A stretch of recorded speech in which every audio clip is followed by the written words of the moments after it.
Hello, I'm Catherine Holmes, and this is my book, Children of Time by Adrian Tchaikovsky.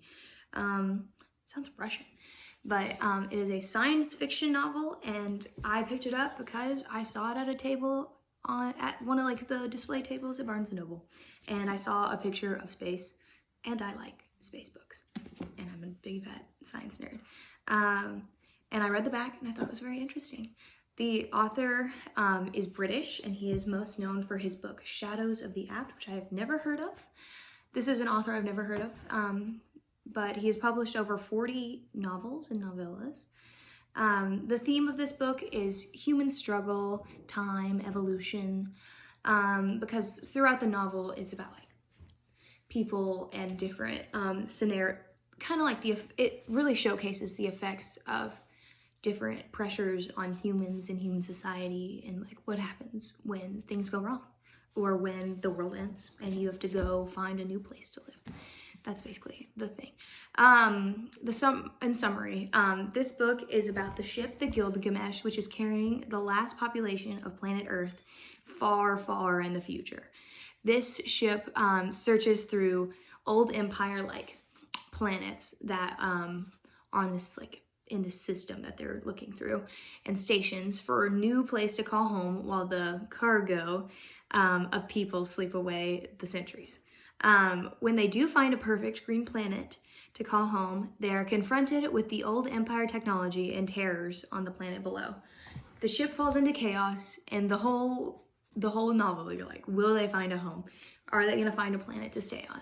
Will they figure out how to live on this planet that has some issues?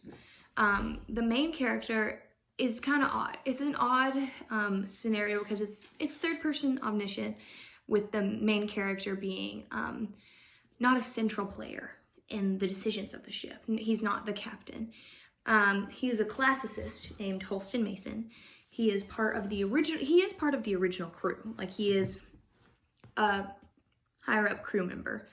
And he is one of the first people awake on the ship, but he doesn't remain awake for long. He mostly translates old empire language stuff because as a classicist, he's basically a history professor. So he knows the history of the old empire, and these are the new empire people. The old empire destroyed the earth, and that's why they had to leave the earth. And then these people don't even know any of that old history, except for the classicist Holston Mason. And this is, you can see this on page 52. It says, Goyen's belief in the extent of the imperial presence within the system was also highly speculative from the classicist's own perspective, and even old empire was a maddeningly inaccurate term. It's basically saying his job, what he does, his opinion on the old empire, which they all call it the old empire, because it was the old human race, and they are the new human race. This book really reminds me of Doctor Who because it's kind of time travel-y. The book just goes through snippets of in one chapter it'll be the year 5000. In the next chapter it'll be 1,000 years later. In the next chapter it'll be 100 years later. It'll be months later. We time jump because he's put into cryo sleep and woken up. Put into cryo sleep, woken up. And the crazy human dynamics is very interesting because there's fights on the ship and power struggles. But if I were to choose a book that kind of reminds me of it, I would choose Dune because it's kind of similar.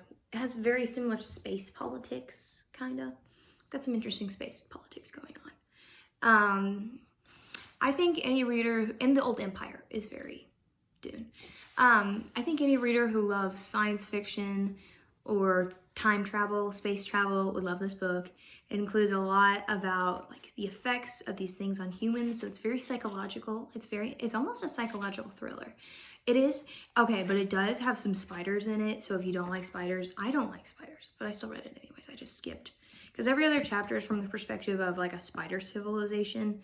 It's kind of, not really a spoiler. I mean, it's the second chapter, but there's some spiders. Be aware. It's an interesting study in psychology and in the development of a spider society, if you're very interested in that. If you're interested in evolutionary science, it might be interesting to you. But yeah, I love this book. I bought the second book. It's very good. Highly recommend.